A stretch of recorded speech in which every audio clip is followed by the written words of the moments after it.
18 horas. Notícias de Manaus, Amazonas, Brasil e do mundo. Agora na Mix.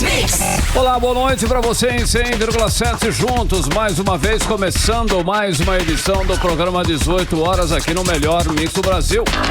Oi, Karime Leão, boa noite. Oi, boa noite. Valeu pela companhia, gente. Você sintonizado em 100,7. Estamos juntos até as 7 da noite aqui no 18 horas. Mix. Vamos conferir os destaques do programa 18 horas de hoje, terça-feira. Policiais civis cobram do governo do estado o pagamento da última parcela do escalonamento. O Ministério Público do Amazonas investiga irregularidades na Secretaria de Educação do Governo do Estado. Acidente de Manacapuru. Polícia constata deformidade na estrutura do guindaste que despencou durante a apresentação deste domingo. Olha, são 6 horas e 2 minutos em Manaus, você no Melhor Mix do Brasil. Hoje é terça-feira, dia 30 de agosto, chegando aí o finalzinho do mês. E amanhã é 31. Aleluia, Esse mês tem 31. Agosto arrasta, né, Karime Leão? Agosto tem, sei lá, 5 anos. Mas passou agosto, acabou o ano. Mas... Sei lá. 2022, vamos juntos com você em mais uma edição do 18 horas, os destaques do dia aqui no Melhor Mix do Brasil. 18 horas. Vamos começando o programa 18 horas de hoje com o Ministério Público do Amazonas investigando irregularidades na Secretaria de Educação do Governo do Amazonas. A denúncia é de possíveis abusos, desvios de finalidade e nepotismo e é o favorecimento de parentes no Centro de Mídias de Educação do Estado. Vale destacar que a finalidade do Centro de Mídias é levar aulas remotas para estudantes que não teriam acesso a uma sala de aula, especialmente no interior do estado, Karime. Pois é, Carlão, mais uma questão negativa na área da educação. Vão lembrar que ontem, segunda-feira, nós falamos aqui sobre a denúncia feita pelo Sindicato dos Profissionais da Educação sobre a falta de transparência do governo no Amazonas no pagamento do Fundef. O diretor de comunicação do Sindicato dos Professores e Pedagogos de Manaus, o Lambert Melo, disse que a falta de transparência sobre os critérios usados para o pagamento do fundo levanta suspeitas sobre o número real de pessoas beneficiadas. Justamente isso, Karime Leão. Lambert Melo vai enviar ofício para a Secretaria de Educação e para o governo do estado cobrando os critérios adotados pelo governo sobre o pagamento. O sindicato reivindica também do governo do Amazonas o pagamento da database do ano de 2022, Karine. E com toda essa situação, com os profissionais passando por essa situação toda, cobrando direitos trabalhistas, agora chega mais esta grave denúncia contra a Secretaria de Educação do Governo do Amazonas sobre o Centro de Mídias. Quem está com o caso é justamente a Promotoria de Justiça da Especializada na Proteção e Defesa dos Direitos Humanos à Educação. E a repórter Odineia Araújo explica pra gente os detalhes sobre o assunto. A decisão da promotora de justiça Renata Cintrão Simões de Oliveira, da Especializada na Proteção e Defesa dos Direitos Humanos à Educação, foi publicada no último dia 25. O CEMEAN, Centro de Mídias de Educação do Amazonas, faz parte da SEDUC, Secretaria de Educação do Estado, e iniciou atividades em 2007 com a finalidade de levar aulas remotas a estudantes que não teriam acesso a uma sala de aula, especialmente no interior do estado. Ao solicitar a investigação, a promotora de justiça colocou como assunto a violação aos princípios administrativos. A solicitação do Ministério Público também considerou denúncia de possíveis abusos de desvios de finalidade e nepotismo ocorridos na esfera do Centro de Mídias da Educação do Amazonas. O procedimento preparatório vai averiguar essas denúncias. O 18 horas tentou ouvir a promotora Renata Cintrão, mas ela preferiu não se pronunciar e explicou que nesse processo, inclusive, ela verificou um conflito de competência, porque o objeto não é da área de educação especificamente. Ainda conforme a promotora, o processo deve ser redistribuído para a Promotoria de Patrimônio Público.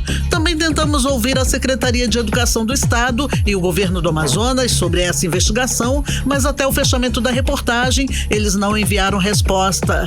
Denúncias de diversas naturezas envolvendo a SEDUC vêm sendo feitas há tempos por deputados da oposição na Assembleia Legislativa do Amazonas. É o caso da denúncia feita pelo deputado Dermilson Chagas de compra de kit de material superfaturado no ano passado. A denúncia que eu fiz ao Ministério Público do Estado em junho deste ano foi para investigar os kits entregues aos professores e aos alunos.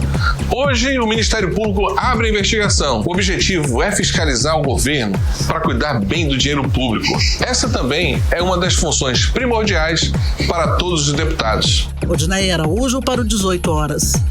Você está ouvindo 18 horas. Olha, a lei de cotas completou esta segunda-feira 10 anos com um marco no acesso ao ensino superior, garantindo metade das vagas nas universidades e institutos federais para quem estudou em escolas públicas, com reserva para pessoas de baixa renda, negros, indígenas e pessoas com deficiência, Karime. Exato, Carlão. E aqui na Universidade Federal do Amazonas, mais de 16 mil estudantes já ingressaram por meio do sistema de reserva de vagas para alunos de escolas públicas que conseguiram a nota necessária para a aprovação. Vamos saber um pouco mais sobre o dia a dia desses estudantes aprovados na lei de cota, dentro da UFAM, na reportagem de Nathalie Moraes. Pouco mais de 10 anos após a lei de cotas nas universidades federais ter sido sancionada, a Universidade Federal do Amazonas registrou o ingresso de mais de 16 mil estudantes por meio do sistema de reserva de vagas para alunos de escolas públicas que conseguiram a nota necessária para a aprovação. Segundo um levantamento realizado pela Pró-Reitoria de Ensino de Graduação da Universidade Federal, desse total de alunos, 12.744 são de cursos aqui de Manaus e outros 4.079 ministrados no interior do Amazonas. Sancionada pela então presidente Dilma Rousseff, a lei federal determina que entre as vagas reservadas para os estudantes de escola pública, metade seja disponibilizada para alunos de família com renda igual ou inferior a um salário mínimo e meio por membro da família, e outra metade para alunos com essa renda familiar acima de um salário mínimo e meio, também por membro da família. Thalia Soares é estudante do curso de Arquitetura e Urbanismo na Universidade Federal do Amazonas. Ela ingressou na universidade com o recurso da lei de cotas. Eu acredito que a lei provocou maior inclusão, nas universidades, especialmente no que diz respeito às pessoas que estão em situação de maior vulnerabilidade, na sociedade, tanto em questões econômicas quanto em questões raciais, Eu acho que quando a gente fala sobre o acesso às universidades em geral, a gente tem uma questão que vem muito da diferença do ensino que é oferecido das instituições de ensino fundamental e médio privadas e das instituições de ensino públicas, A gente sabe aí que existe uma grande diferença na oferta do ensino em cada uma delas. Para estudante, a lei de cotas traz um maior equilíbrio dentro das universidades públicas, alterando o cenário educacional, provocando mudanças de estrutura, pensamento e de possibilidades. É uma ferramenta que contribui para que o ambiente acadêmico, o ambiente universitário se torne menos elitista, Onde não somente as pessoas que têm mais condições financeiras tenham acesso, mas também pessoas que estão em outras classes sociais e que possam receber um ensino de qualidade, que possam receber uma qualificação profissional e que isso contribua aí para uma sociedade mais igualitária. Então, para mim, sim, a lei e a política de cotas favoreceu a inclusão, nas universidades. As cotas raciais viraram uma subcota dentro dessa reserva de vagas para os alunos nas escolas públicas. E a porcentagem para pretos, pardos e indígenas não é fixa. Varia de acordo com a quantidade de habitantes desses grupos no estado onde se localiza a instituição de ensino. Aqui no Amazonas, 80,1% da população diz ser parda, segundo o IBGE.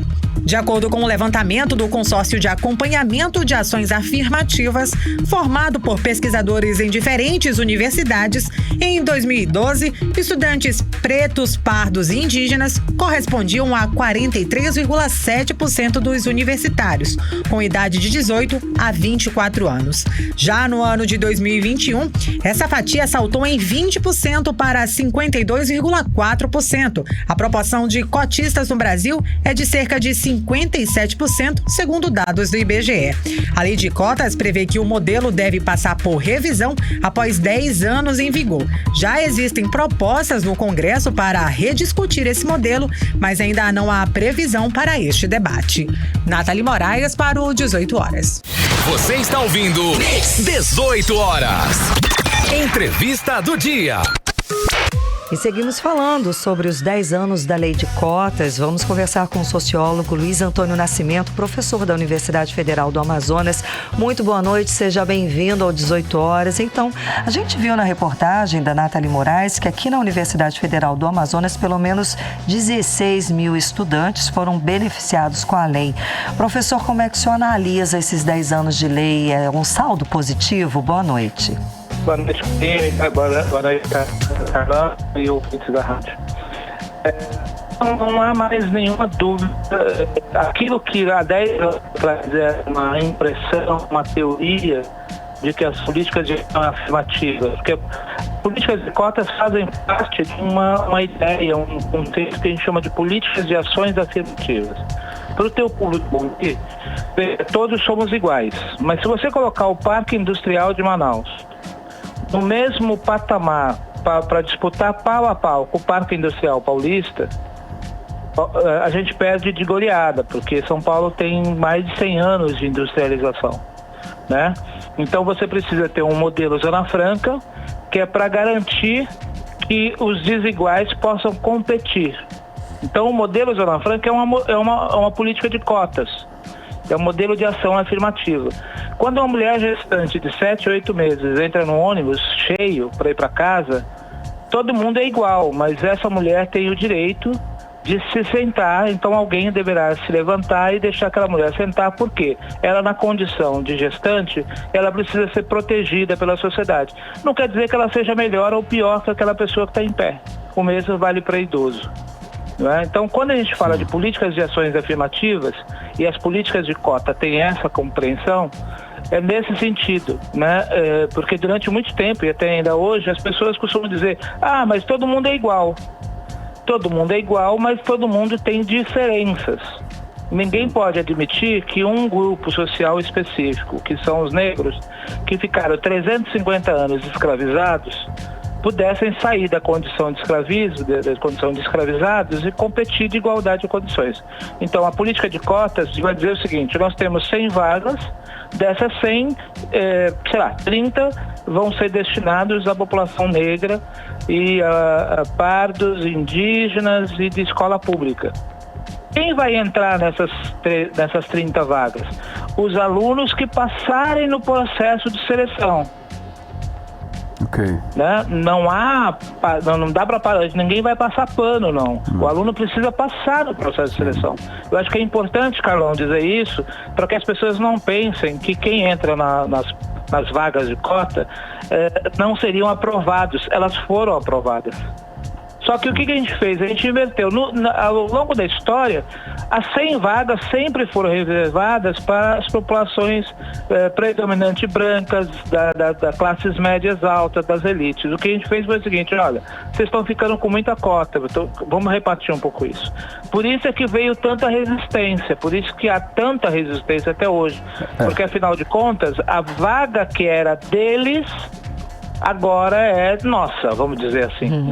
É justamente essa pergunta que eu queria fazer, porque nesses últimos 10 anos aí, com todos esses argumentos que inclusive o senhor expôs aí, ainda existe o debate de pessoas contra essa lei, e um dos argumentos usados é que a lei baixa o nível das universidades, né? O senhor percebe, o senhor que convive, o senhor percebe esse debate, essas críticas, esse acontecimento? O debate, ele existe e tem um conteúdo. Debater o tema é fundamental, nós estamos fazendo isso agora. Agora, o debate precisa ser feito com base no mundo real das coisas e não naquele mundo ficcional, né? O que a gente tem dentro da universidade, eu vou te dar um dado melhor ainda para a população te ouvir. Fala-se muito que o ensino público é pior do que o ensino privado. E do jeito que fala, parece que assim, é de 4-1, certo? Só que dentro da sala de aula não há essa diferença. O professor que vai para a sala de aula recebe os alunos. Alô? Tem uma diferença. Oi, aqui perdemos um segundo a sua conexão, perfeito. Mas vamos lá. Então, dentro da sala de aula, o professor recebe esse aluno. Eu não consigo enxergar essa diferença que no discurso é grande. Ou seja, o aluno da escola pública que entra na universidade, ele está em igualdade de condições do aluno da escola privada. O mesmo vale para os estudantes que vieram da rede do ensino público ou privado e que entraram por cotas. Há uma diferença, as condições econômicas. Então, esse aluno que veio das redes da educação básica, alunos negros, indígenas, eles precisam ser apoiados pela universidade porque eles não têm dinheiro. É essa que é a diferença. Então, sem dinheiro, ele não consegue almoçar, ele não consegue tirar a cópia de xerox que ele precisa tirar, ele não consegue comprar o livro que tem que comprar e etc. Então, aí você precisa entrar com políticas compensatórias para garantir que esses estudantes permaneçam na universidade. Quando isso acontece, eles surfam. O resultado, tem pesquisa da Unicamp, da USP, etc. Tem uma colega nossa que está fazendo um doutorado agora aqui na Faculdade de Educação, ela tem chegado nesse momento, está demonstrando que os estudantes negros, indígenas e de escola pública não perdem em nada para os estudantes que entraram no modo regular e contínuo. Não há diferença. Certo, então falando de coisas positivas, vamos falar do impacto social que a lei trouxe. Esse universo desse cotista, o universo familiar, o núcleo onde ele mora muda, né? Um maior número de pessoas da universidade com certeza muda. Qual a sua avaliação desse impacto social? Veja só, olha que interessante o que você está falando, Karime. A mudança começa nos corredores da universidade e no debate dentro da sala de aula. Quando você começa a discutir, por exemplo, as condições de vida, as condições econômicas, antes eu conversava com uma classe média que não sabia o que era ficar sem comer café da manhã, almoço e janta. Eu conversava com um grupo de alunos que dividia-se muito, um quarto com mais um irmão, uma irmã. Agora eu estou discutindo com grupos sociais muito mais fragilizados do ponto de vista econômico. Aquele que tem que pegar 2 ônibus, aquele que encontra com o crime organizado na porta de casa. Então, a universidade que nos faz pensar um pouco melhor. E também, obviamente, que esses estudantes, na medida que eles começam a vir para a universidade, eles começam a produzir um encantamento por parte dos irmãos, dos primos, dos vizinhos, que começam a olhar a possibilidade de eles também virem para a universidade. Eles também saírem daquele ciclo vicioso da pobreza e vislumbrar a possibilidade de ingressar na universidade, fazer um curso superior, sair, encontrar melhores condições de trabalho, encontrar um concurso público e etc. Então, é bastante importante isso, que a população compreenda. E quem ganha com isso? É só o estudante que entrou? Não, a sociedade inteira ganha. A comunidade sem falar, né, professor, do debate que esse aluno, naquele núcleo familiar, com os vizinhos também, claro, aquele núcleo maior, naquele bairro, ele levanta as situações, os ponderamentos, as análises que ele faz, vai abrindo, vai despertando aquele núcleo. Exato, perfeito. Agora eu vou te dar um dado, que é uma coisa que nos preocupa bastante. Tem setores da sociedade, das classes populares, eu vou usar uma expressão que usa-se muito lá no Baixo Amazonas, né? Que ficam encegueirados por um discurso reacionário dentro de igrejas, que tem dito para esses meninos não vir para a universidade. Você acredita nisso? Essa é nova.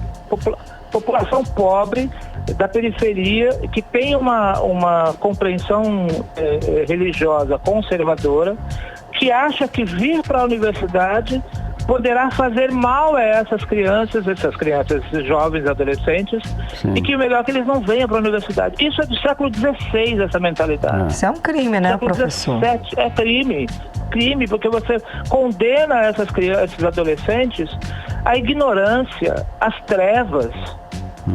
E eu fico me perguntando que sujeito é esse que está conspirando contra o sucesso dessas crianças, desses adolescentes. Eu falo criança porque eles são sempre, para mim, são sempre uma forma carinhosa. Então, percebe? Quer dizer, as pessoas precisam entender que a universidade pública, ela é do conjunto da... E quanto maior a pluralidade de estudantes dentro da universidade, mais a sociedade ganha. E outra, não existe país que tenha encontrado o caminho do desenvolvimento sem que não passasse pela universidade. A China está bombando no mundo, assim como os tigres asiáticos também o fazem, a Índia, todos eles, porque eles estão gastando muito dinheiro e mandando seus jovens para a universidade. Agora, professor, tem um detalhe também que a lei prevê aí que o modelo deve passar por revisão, agora com 10 anos em vigor. Já existe, inclusive, proposta no Congresso para rediscutir o modelo. Qual é a sua expectativa com relação a isso, a esse debate? Existe a possibilidade da lei acabar? Olha, como eu falei anteriormente, essa compreensão reacionária e nefasta, né, pode reverberar lá no Congresso Nacional. E aí cabe à sociedade como um todo se contrapor a isso. Tem gente que está defendendo o fim da política de cotas. Tem gente que está defendendo tirar cota para estudante negro e estudante indígena. A semana passada, a UFAM foi comemorada no país inteiro e no exterior, que nós formamos 40 estudantes indígenas e Yanomami. Nossa, maravilha. É disso que a gente está falando. Eu fico super orgulhoso disso que a gente está falando. Né? Então, defender a política de cotas é defender uma educação pública de qualidade, independente de formação religiosa, independente de compreensão do mundo. As pessoas que vêm para a universidade, eu posso te garantir, eu estou falando de experiência de 3 décadas na universidade. As pessoas que vêm para a universidade, elas não vão ter a tua religiosidade ameaçada. Muito pelo contrário, elas saem daqui reafirmando as tuas compreensões. Sobretudo, uma perspectiva humanista. Se as universidades públicas têm uma característica, é o valor humanístico, né? Da dignidade humana, do respeito à diferença, sabe, da solidariedade, do afeto e do rigor acadêmico e do estudo. A gente sempre brinca aqui com nossos alunos: olha, a gente pode ser isso, pode ser aquilo, mas você vai tratar de sentar a tua bunda na cadeira e vai estudar, porque a gente vai cobrar que você estude. Esse é o fim, né? Professor, muitíssimo obrigada. Agora, já que estamos em ano de eleição, tão pertinho para umas eleições tão importantes que vão, é claro, incidir na vida de todos nós, acho que seria interessante da gente pesquisar os candidatos e saber qual a postura dele a respeito dessa lei de cotas, não é?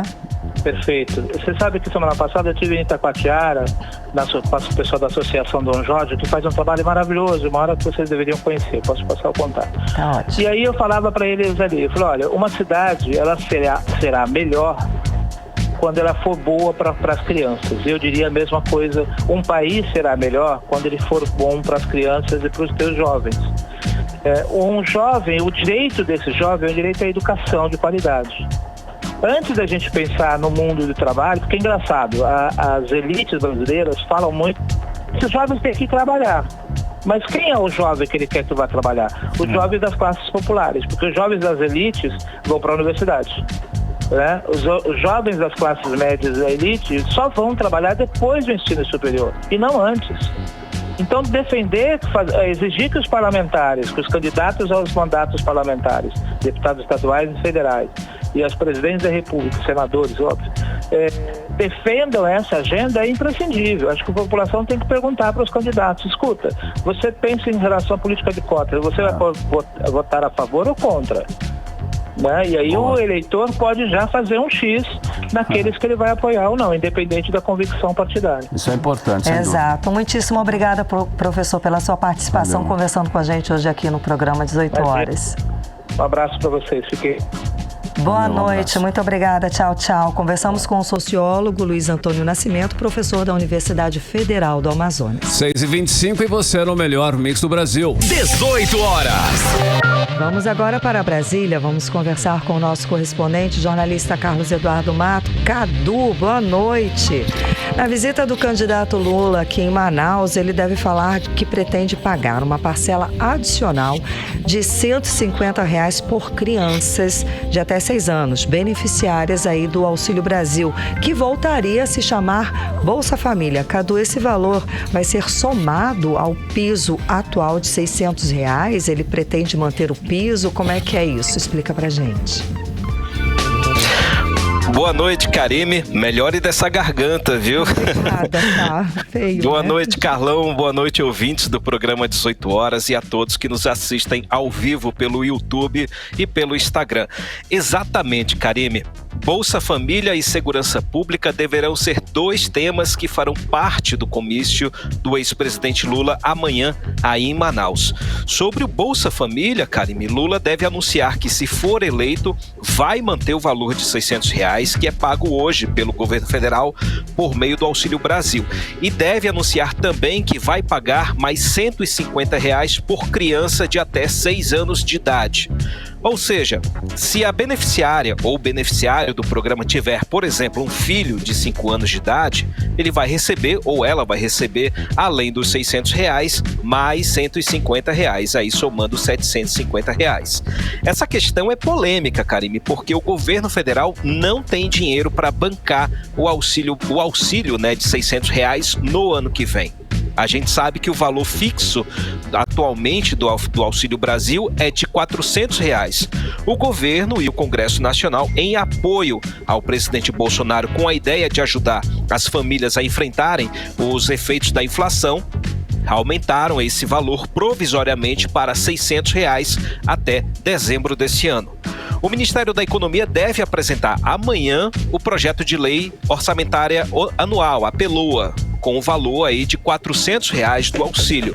Mas a pedido do Palácio do Planalto, a equipe econômica vai recomendar a continuidade do pagamento de R$ 600. Porém, isso aí vai depender de decisão política, ou seja, de aprovação do Congresso Nacional. Hoje, o presidente Bolsonaro disse que, se for reeleito, ele vai manter o Auxílio Brasil a R$ 600 e pretende fazer privatizações para bancar o programa no ano que vem. É meio que contar com o ovo, enfim, na galinha, enfim, né? Já o candidato Lula ainda não detalhou essa proposta de Bolsa Família turbinada, mas o objetivo claramente é tentar reaver a paternidade desse programa de auxílio e impedir que Bolsonaro continue crescendo às custas do Auxílio Brasil. Outra questão que deve ser enfatizada por Lula, Karime, é a segurança pública. E nesse ponto, o candidato deve falar da criação do Ministério da Segurança Pública. Certamente ele vai falar bastante da violência que perdeu o controle em Manaus e no interior devido à inoperância do atual governo do estado. E deve também falar de reforço no patrulhamento das fronteiras e do combate ao garimpo ilegal, ao narcotráfico também, tudo isso em referência à morte do jornalista Dom Phillips e do indigenista Bruno Fonseca. E Karime, a visita do ex-presidente Lula a Manaus faz parte de um circuito pelos estados do Norte e Nordeste. Amanhã ele discursa em Manaus. Nos dias 1º e 2 de setembro, ele vai estar em Belém. E também no dia 2, ele vai estar em São Luís, no Maranhão. A intenção aí da campanha é aumentar a vantagem de Lula sobre Bolsonaro nessas regiões Norte e Nordeste. Agora, falando de campanha de Jair Bolsonaro, Karime, hoje foi dia de crise, viu? Por causa de 2 notícias. A primeira, uma reportagem investigativa do UOL que aponta que a família do presidente negociou 107 imóveis nos últimos 30 anos, movimentando aí 14 milhões de reais em espécie, uma prática usual em operações de lavagem de dinheiro. E também saiu uma reportagem do jornal O Globo que revela que um agente da Agência Brasileira de Inteligência, a ABIN, interferiu numa investigação da Polícia Federal sobre Jair Renan, o filho 04 do presidente. Enquanto isso, a equipe de campanha segue tentando remediar a crise que impacta o eleitorado feminino após o debate da TV Band no domingo. A primeira-dama, Michele Bolsonaro, gravou um vídeo direcionado às mulheres evangélicas. Esse conteúdo deve ir ao ar esta semana na propaganda eleitoral, na TV e no rádio. A gente falou aqui que o presidente Bolsonaro escorregou na casca da banana, né, e se saiu muito mal após fazer ofensas machistas à jornalista Vera Magalhães, o que desencadeou uma série de ataques contra ele, mudando inclusive o rumo do debate. E para finalizar o nosso looping, Karime, eis que reapareceu ele, o defenestrado Sérgio Moro, que agora é candidato a senador pelo estado do Paraná. O que chamou a atenção, Karime, é que ele pediu ajuda do ministro Paulo Guedes para gravar um vídeo pedindo voto para Sérgio Moro. Veja só, a equipe de campanha de Jair Bolsonaro ficou sabendo e não espantou a caça. Inclusive disseram para Paulo Guedes atender o pedido, porque isso pode ser um sinal de reaproximação de Sérgio Moro ao núcleo bolsonarista e possivelmente o apoio de Sérgio Moro à reeleição do presidente Jair Bolsonaro no segundo turno. É a política emborcando e desemborcando, né, Karine? Nossa. Volto com você e com o Carlão. Ei, Cadu, olha só, o governo federal adiou o pagamento auxílio aos setores de cultura e eventos. Aquele auxílio lá, né, tão polêmico, que englobam as leis Aldir Blanc e Paulo Gustavo. Com isso, quando esse repasse pode acontecer, hein, Cadu? Só em 2023, Carlão, no ano que vem. Essa medida provisória, editada ontem pela Presidência da República, com efeito imediato, adia o repasse de quase 10 bilhões de reais para empresas e para profissionais dos setores de eventos e de cultura, que foram duramente afetados aí pela pandemia da Covid-19. Esse recurso seria repassado por meio das leis Aldir Blanc e Paulo Gustavo, que foram promulgadas pelo Congresso Nacional após serem vetadas pelo governo federal. Outra parte do recurso seria repassado por meio do Programa Emergencial de Retomada do Setor de Eventos, também aprovado esse ano, que prevê indenizações às empresas que perderam 50% de seu faturamento e 50% de seu quadro de funcionários durante a pandemia. E hoje, Carlão, saiu outra medida provisória, dessa vez impondo limites ao uso de recursos do Fundo Nacional de Desenvolvimento Científico e Tecnológico, que é uma fonte importantíssima para financiar projetos de inovação e de tecnologia no país, principalmente nas universidades. Nesse caso, o bloqueio aí é de 5 bilhões e 500 milhões de reais. Essas duas medidas provisórias, Carlão, atingem em cheio o Congresso Nacional, que foi quem aprovou esses programas emergenciais. Quando o Ministério da Economia fez cortes no orçamento, tirando recursos da saúde e da educação, por 2 vezes, inclusive, a gente falou sobre esses 2 cortes aqui no 18 Horas, alegando que foi para atender às leis Aldir Blanc e Paulo Gustavo. E agora, com essas 2 medidas provisórias, o governo consegue postergar o pagamento desses recursos e evitar aí os cortes na área de saúde e educação, evitando impactos eleitorais, inclusive. Quem esperava por uma ajuda do governo federal para reaver as perdas da pandemia, Carlão, vai ter que esperar para o ano que vem.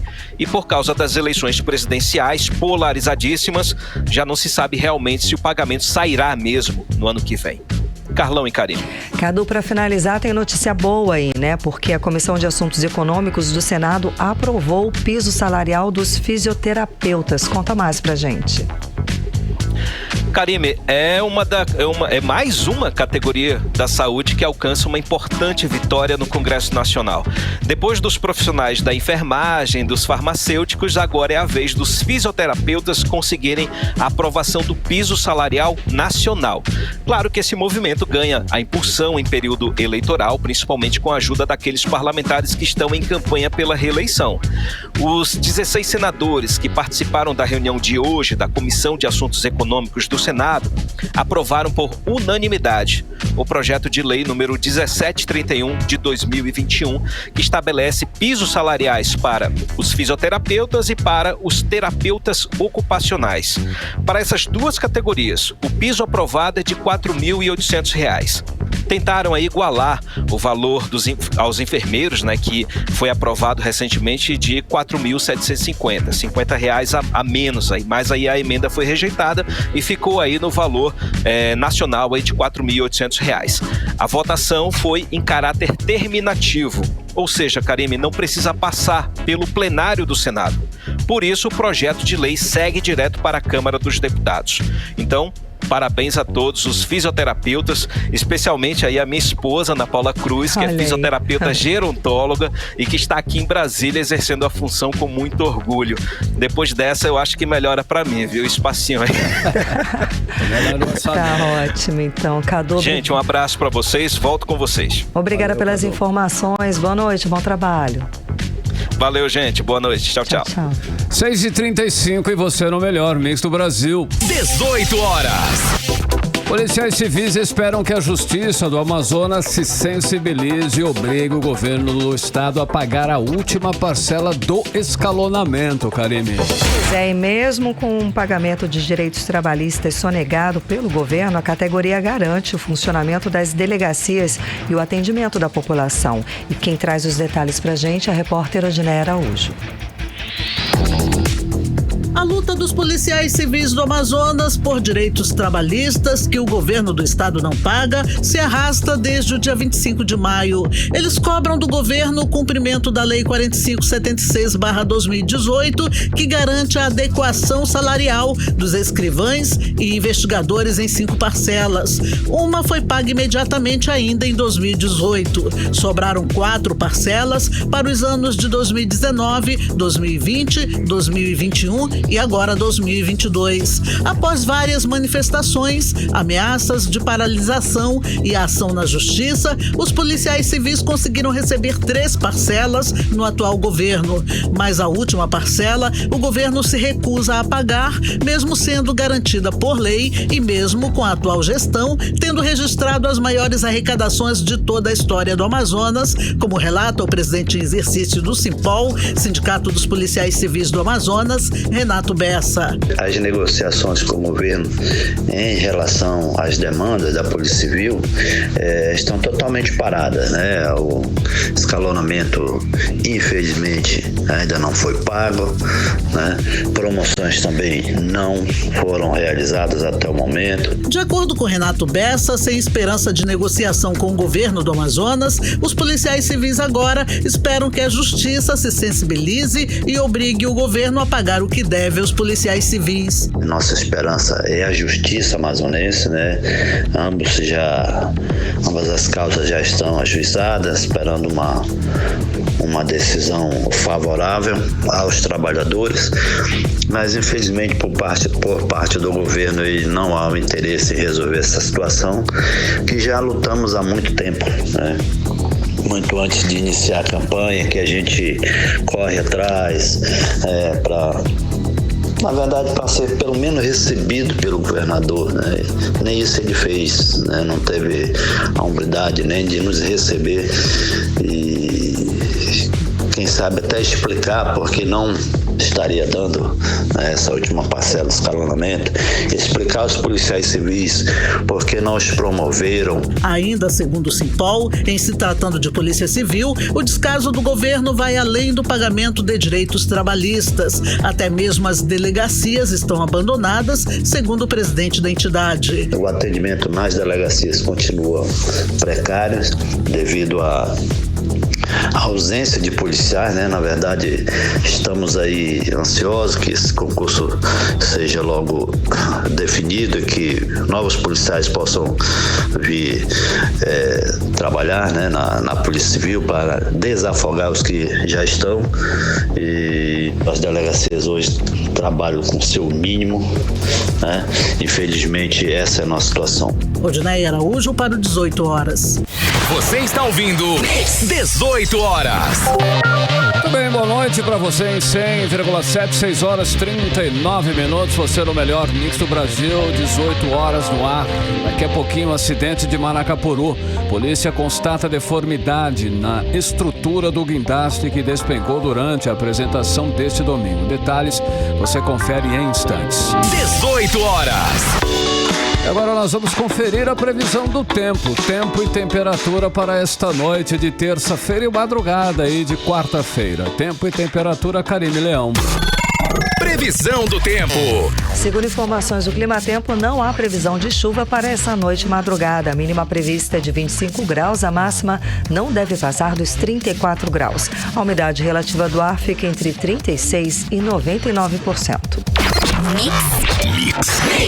Olha só, amanhã, em quarta-feira, a Prefeitura de Manaus vai encerrar as atividades do ponto de vacinação que funciona lá no Estúdio 5, na Zona Sul de Manaus.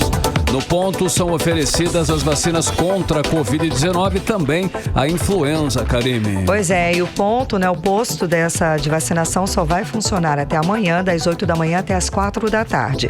E a lista com todos os outros pontos de vacinação contra a Covid-19, endereços e horários, podem ser conferidas no site da Secretaria Municipal de Saúde, que é o semsa.manaus.am.gov.br. Mix. Olha, 5 vítimas do acidente do Festival das Cirandas de Manacapuru receberam alta hospitalar no início desta terça-feira. Início da tarde, inclusive. Ao todo, 23 pessoas ficaram feridas. As vítimas estavam em uma alegoria que despencou de um guindaste durante as apresentações na noite do último domingo. 18 pessoas seguem ainda internadas, Karine. Pois é, o Departamento de Polícia Técnico-Científica do Amazonas está investigando o caso e foi constatado uma deformidade na estrutura do guindaste, mas ainda não é possível esclarecer a causa do acidente. O parecer definitivo sobre o que causou todo esse acidente deve sair aí entre 10 a 15 dias. E o repórter Hector Silva traz as atualizações do caso pra gente. Passado quase 48 horas do acidente envolvendo 26 pessoas que se apresentavam durante o Festival de Ciranda de Manacapuru, as repercussões sobre o fato continuam. Ontem, secretarias do Estado e órgãos de segurança trouxeram mais detalhes sobre o que aconteceu na fatídica noite. De acordo com a diretora do Departamento de Polícia Técnico-Científica, Margarete Vidal, foi constatada uma deformidade na estrutura do guindaste, mas ainda não é possível esclarecer a causa do acidente. Ontem foi feito um estudo muito superficial do local e hoje está sendo feito um estudo mais aprofundado sobre o equipamento e sobre essa estrutura que despencou. O que nós podemos afirmar no momento é que houve uma deformidade da extremidade do guindaste que segurava aquela estrutura que caiu. Diante do que for encontrado hoje, talvez seja necessário agregar mais peritos. O laudo, que segundo Margarete Vidal sai de 10 a 15 dias, irá apontar o que causou a queda do adereço. Hoje, na Assembleia Legislativa, deputados estaduais trocaram acusações. De um lado, o deputado estadual Wilker Barreto, do Partido Cidadania, levou documentos que mostram que o prefeito de Manacapuru, Beto D'Angelo, do Republicanos, que declarou apoio a outro candidato ao governo do Amazonas, mesmo com as investidas de Wilson Lima ao Partido Republicanos, pediu apoio do governo do Amazonas para a execução do evento. Tá aqui o material, tá aqui na minha mão, saiu da rede amazônica aqui, Jornal do Amazonas. SES negou médicos e ambulâncias para os 3 dias de festival. Deputado presidente, se alguém me contasse e não trouxesse o documento, deputado Felipe, eu não acreditaria, deputado Serafim, que uma Secretaria de Estado negou suporte, Álvaro, para 3 dias de festa da Ciranda de Manacapuru. Uma festa, certo, conhecidíssima no nosso estado. E, infelizmente, aconteceu o quê? Uma tragédia. E eu pergunto, isso aqui fez falta lá? Na hora de socorrer? Os deputados aliados do governador Wilson Lima, Alessandra Campelo, do PSC, e o líder do governo na Assembleia Legislativa, Felipe Souza, do Patriotas, tentaram aliviar a barra do governo do Amazonas. Eu acho que há uma tentativa de tirar proveito político dessa situação e de uma tragédia. O Corpo de Bombeiros do Amazonas foi fundamental no atendimento e no socorro às vítimas. Eu acho que é um momento de união em torno do povo de Manacapuru, Manacapuru e de solidariedade aos familiares. Da mesma forma, todos os que tiveram necessidade de ser transportados após o primeiro atendimento foram transportados para Manaus. O primeiro atendimento, obviamente, é no local e na emergência médica do município. O Festival de Cirandas teve suporte de segurança, de saúde. Quando se tem um evento desse porte, é direcionado um atendimento de acordo com o que o porte do evento precisa. E esse atendimento foi colocado. Wilker Barreto, é difícil de acreditar que um município como Manacapuru, vizinho, um município grande do nosso estado, não possa, sabendo que todo ano tem evento como esse, desse porte, não possa sequer disponibilizar ambulância para o evento. Agora, uma coisa é o papel que Vossa Excelência apresenta e outra coisa é a prática. O acidente, a solicitação da ambulância, de forma alguma, iria evitar o acidente, que foi uma tragédia. Agora, o Estado, em momento algum, se eximiu de prestar socorro. Imediatamente a Secretaria de Saúde, o Governo do Estado do Amazonas, disponibilizou todo o atendimento às pessoas que precisaram ser atendidas e deslocadas, inclusive, para Manaus. Inclusive, o governador do Estado do Amazonas se dirigiu ao município. Wilker Barreto não deixou barato. Deputado Felipe, eu sei que Vossa Excelência não é médico, é engenheiro. A ambulância para vir de Manaus demorou 40 minutos para chegar lá. E o senhor sabe o que é a diferença de 40 minutos para o primeiro socorro? Se a ambulância estivesse lá, seria dado de outra forma? Não, tem o mínimo. Se tivesse, não estava pedindo. Se não tivesse, não estava pedindo. Sabe quantos manauaras vão para Manacapuru, Demilson? Na Ciranda? A estrutura de saúde de Manacapuru mal suporta o seu município. Os primeiros socorros são dados no local. Mas com 3 ambulâncias é melhor ter 6, né? Foram mais de 13. Eu acho, o que eu concordo é que dá coragem de Vossas Excelências de querer justificar o injustificável. Eu estou trazendo para a tribuna, deputada Alessandra, um assunto que Vossa Excelência não traria, porque é base de governo. Porque está aqui, ó. Isso aqui são documentos que me chegou. Está aqui o pedido, a secretaria, está aqui a resposta da secretaria, está aqui a matéria, ou seja, socorrido foi, mas não estavam lá. Como é que uma secretaria nega um pedido de um município para um evento de grande porte? Hector Silva para o 18 horas. Você está ouvindo 18 horas. Às 6 horas e 46 minutos, vamos falar dos bastidores da política local com a repórter Artemisa Gadelha. Artemisa, boa noite. O Tribunal Regional Eleitoral aprovou várias candidaturas, inclusive hoje foi aprovado o registro do governador Wilson Lima, não é? Boa noite, Artemisa.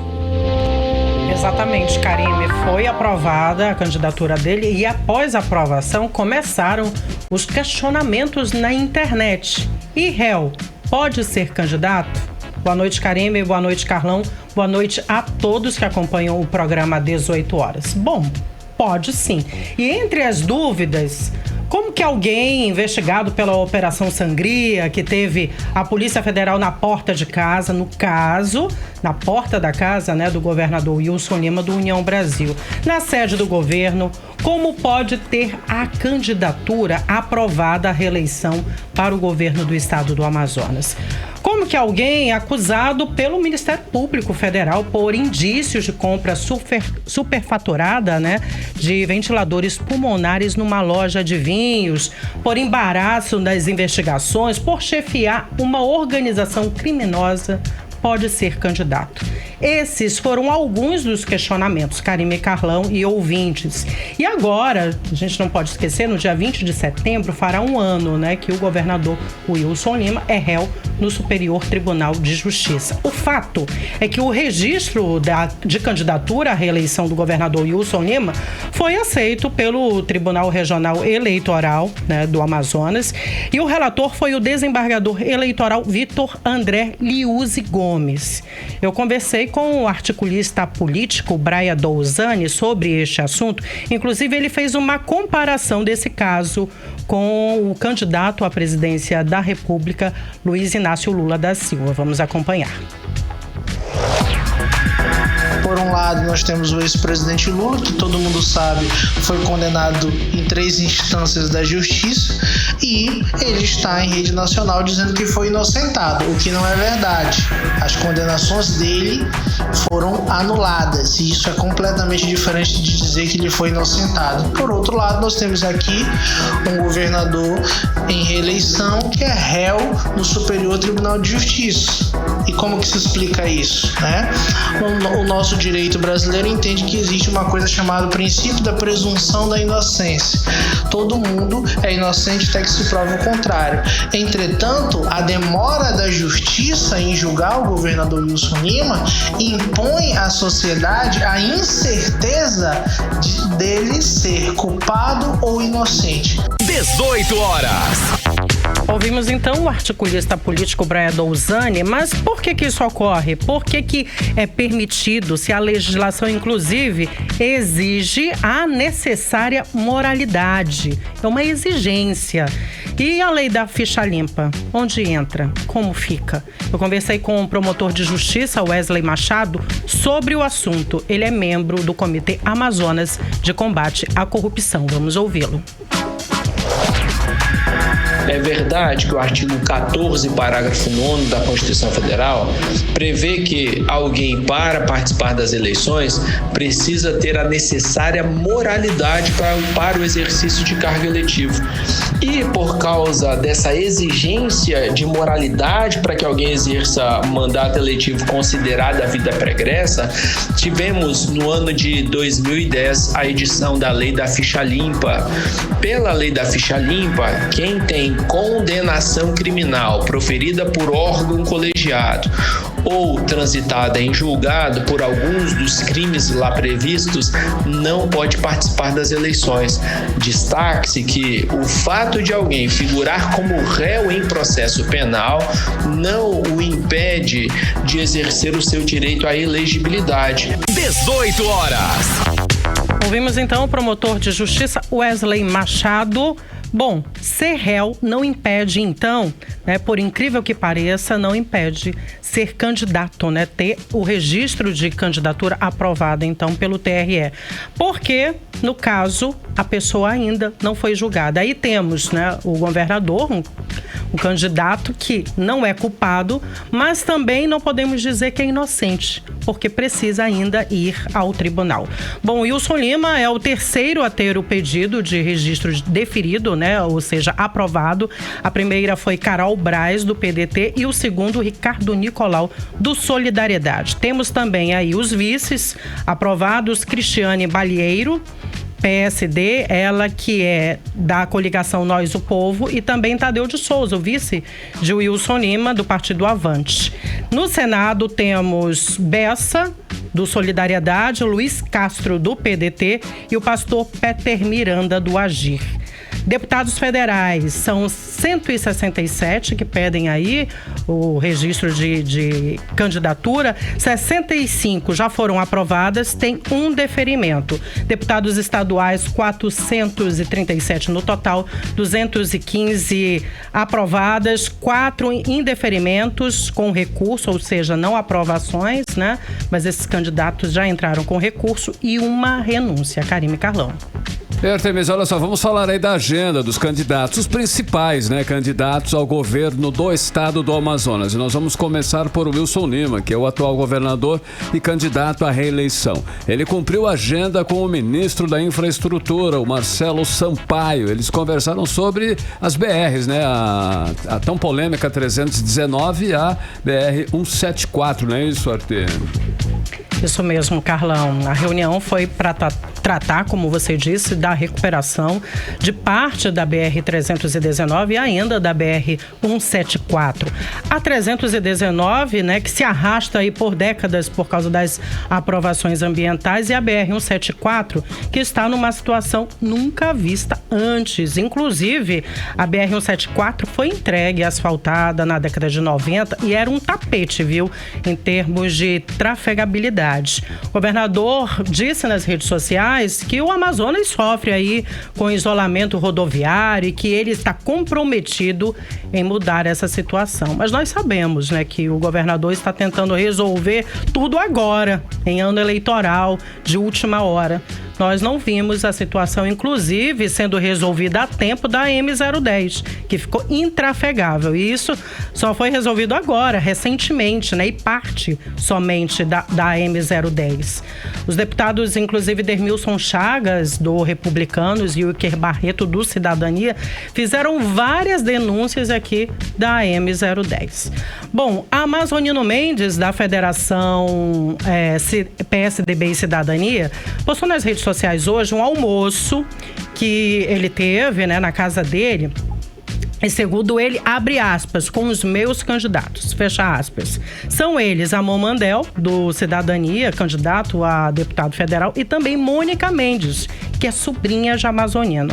Agora à tarde, o candidato postou um vídeo sobre o maior programa de geração de empregos da história do estado, com a construção que ele pretende aí construir, caso eleito, cerca de 10 mil casas populares, construção também de 3 grandes hospitais em Manaus. E no interior, ele falou também de novas matrizes econômicas, de gás, petróleo, potássio, construção também e recuperação de estradas e vicinais e ainda escolas, tanto para a capital quanto para o interior do estado. Eduardo Braga iniciou o dia concedendo entrevistas à imprensa e a grande pauta, como nós sabemos, né, comentamos ontem, inclusive o Cadu comentou hoje também, sobre o comício, né, que ocorre amanhã às 18 horas no Espaço Torres, ali da Avenida das Torres, zona centro-sul de Manaus, como os candidatos Eduardo Braga, que é candidato ao governo do estado do Amazonas, e Lula, que é candidato à presidência, né, da República.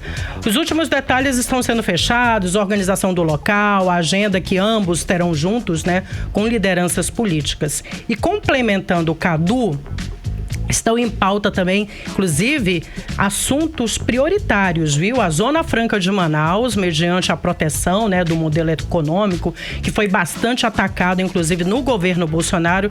E ainda, claro, a pandemia, que é uma pedra no sapato, não só do presidente, mas principalmente do governador Wilson Lima.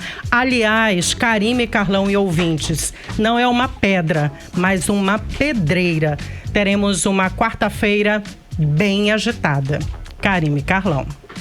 Muito obrigada pelas informações, Artemisa Gadelha. Boa noite, bom trabalho. Para vocês também. Até amanhã. Tchau, tchau. Tchau, tchau. São 6h56 e você no melhor mix do Brasil. 18 horas. Olha só aí, Karine. A partir dessa terça-feira, eleitores de todo o Brasil, a partir de hoje, gente, já vão poder consultar pela internet em qual sessão devem se apresentar para votar nas eleições de 2022. Apesar do título de eleitor físico trazer informações sobre o número da sessão, é recomendável fazer a checagem pela internet com antecedência. Isso porque é possível que a sessão tenha mudado para as eleições deste ano. E o repórter Hector Silva traz mais detalhes sobre o assunto. Está aberto a partir de hoje, de forma online, o serviço de consulta de sessão, onde o eleitor deve se apresentar para votar. De acordo com o chefe de cartório da 2ª Zona Eleitoral do TRE Amazonas, Rui Vanderlei, o serviço de consulta pode ser realizado pelo aplicativo e-Título, no site do TSE, o Tribunal Superior Eleitoral, ou na página do TRE, o Tribunal Regional Eleitoral do seu estado.